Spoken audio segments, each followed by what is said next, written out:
Only a few understand the true meaning of loyalty, but when a bond is formed in a horrifying journey to the Plura cave as 5 divers travel through icy water in a narrow hole with limited air to breathe, and every move they make is a matter of life or death, their loyalty to their comrades is pushed to the limits. What would you do if you were forced to choose between your life and the lives of your comrades during a thrilling but risk-filled diving adventure? That was the dilemma these cave divers found themselves in. Did they make it back alive? There are different diving locations worldwide, but the sites in Norway have their own unique attractions.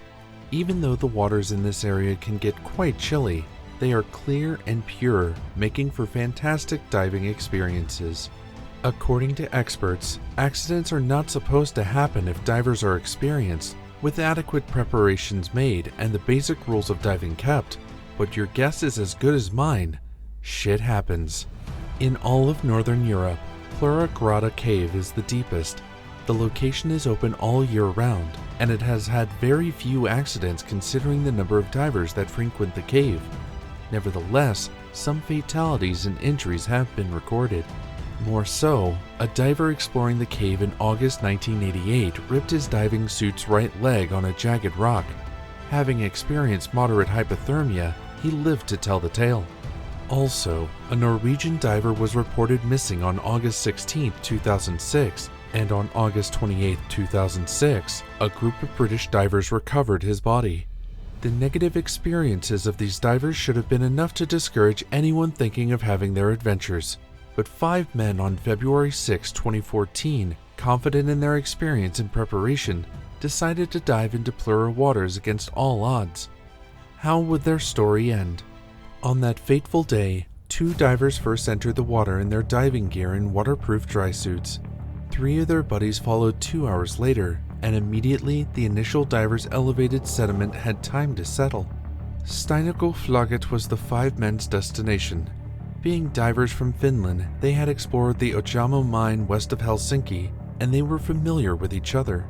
As was the group's standard, there was no overall commander, but Patrick Gronkvist, one of 3 Finns who had found the way between the caverns the year before, was the first diver to go down.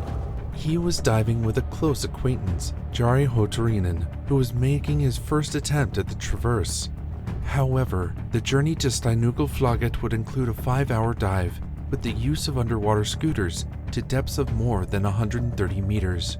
Although most amateur divers could limit themselves to dives of between 30 minutes and an hour at a depth of about 30 meters, these guys decided to go deeper.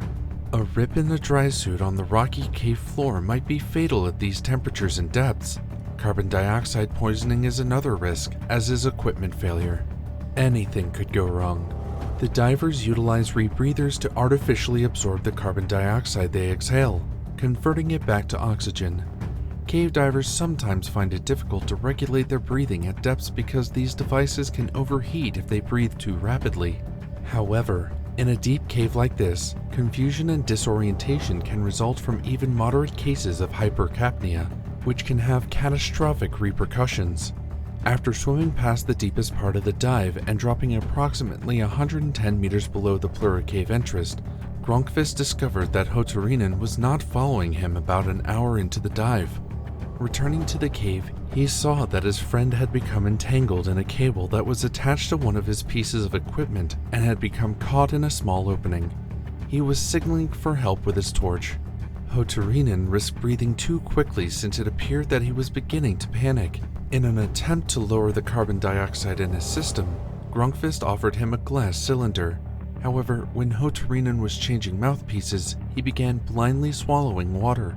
In a blink of an eye, Gronkvist's friend died in front of him. He was horrified, but he was also afraid of hypercapnia if he became upset. He made a fleeting attempt to release the dead body of his friend before forcing himself to settle down. He kept going, very slowly, to Steinögelsflaget, not wanting to risk decompression. Decompression sickness is a potentially catastrophic threat for divers who have spent time in deep water. It makes it difficult for them to come to the shore after the dive. Gronkvist knew he would need to spend hours performing more decompression stops before surfacing, because he had paused to assist his companion, spending roughly 20 minutes at a depth of 110 meters, as the duration of the decompression increases with diving depth. He also knew that Hotorinen's body would inevitably impede the second group of divers' path, but he had to keep moving if he would have a chance of survival. Vesa Rantanen, who led the second team of divers, had to make a quick decision when he got to that narrow place where the first diver got stuck. I could have tried to go past the dead diver, or I could have made a very long dive back to the deepest part and hoped to make it to the surface. I made the wise option to move forward. However, it took me about 15 minutes to pass the dead diver. After 3 hours of diving, he finally caught up with Grunkvist, but his decompression time had increased by 3 hours due to Rantanen's difficulty getting past Hotorinen's body. Usamaki, the diver behind Rantanen, lost his cool when he arrived at the site of the first accident, which caused him to begin breathing rapidly. Kai Kankanen, the last and fifth diver, made an unsuccessful attempt to assist Usamaki. In contrast to Vesa Rantanen, Kankanen decided not to proceed to Steinagoflaget after his failed rescue attempt. Rather than continuing forward, he made the long swim back to the beginning. When he got to the surface of Plura Cave 11 hours later, he needed to chip away at a tiny layer of ice to get out of the water. However, he still couldn't remember what happened and so could not give reports to the police.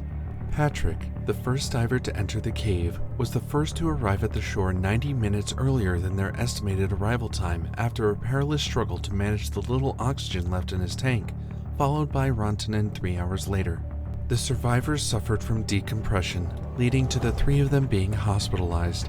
The Plura cave was blocked by the Norwegian authorities after they obtained statements from the surviving divers, but even though investigations were carried out and the bodies of the other 2 divers were still in the cave, will the bodies be left to decompose and rot, or will they be recovered and delivered to the families of the deceased? Soon after, Stanton, a renowned and trained diver, got a request for assistance from the Norwegian police, and he entered Steinagoflaget with 2 other British divers, Jason Mallinson and John Volanthen, 2 weeks later after the incident. However, getting to the accident scene, they found that Hotorinen was stuck to the Steinagoflaget side and had obstructed the path to the dead body of Usamaki. They returned to the surface to deliberate on the situation and finally decided that the only other option was to repeat the journey from Plura to reach the victims from the opposite direction. After giving it some thought, Stanton and the other divers agreed that it was too dangerous. As a result, the Norwegian police canceled the recovery. Grunkvist, one of the surviving divers, was determined to fulfill his promise to Jari Hotorinen's wife that the bodies would not be left there to rot, so he contacted his friends. They understood that if they failed, the largest wet cave system in Europe would stay closed to the sport permanently. However, the voyage needed to be organized discreetly, as they would not get authorization from the Norwegian police if they asked. They also knew that they could reach the body from the Plura side, cut Hotorinen's body free, and lead the 2 of them to the surface, which gave them a clear advantage over the British rescue crew team, who were novices to that particular cave. There were risks involved with the expedition, but they had the most in-depth, first-hand knowledge of the area. To their credit, the painstaking preparation for the intricate 5-day procedure paid off. The police, although happy they recovered the body, insisted on carrying out investigations, and it took the group 6 months to be exonerated of all charges related to their illegal dive. The story is not one of survival, but one of loyalty, courage, and a never-give-up attitude. The events were a sobering reminder of the inherent risks that lurk in the shadows and the critical need for readiness, preparedness, and awareness. For cave divers, the Plura cave still calls with its enchanted charm, but anybody brave enough to enter its depths must do so with extreme caution. Tell me, if you were one of the surviving divers, would you have gone back to recover the bodies of your dead friends? While you're still here, please like and subscribe to this channel. Thank you for watching. See you next time.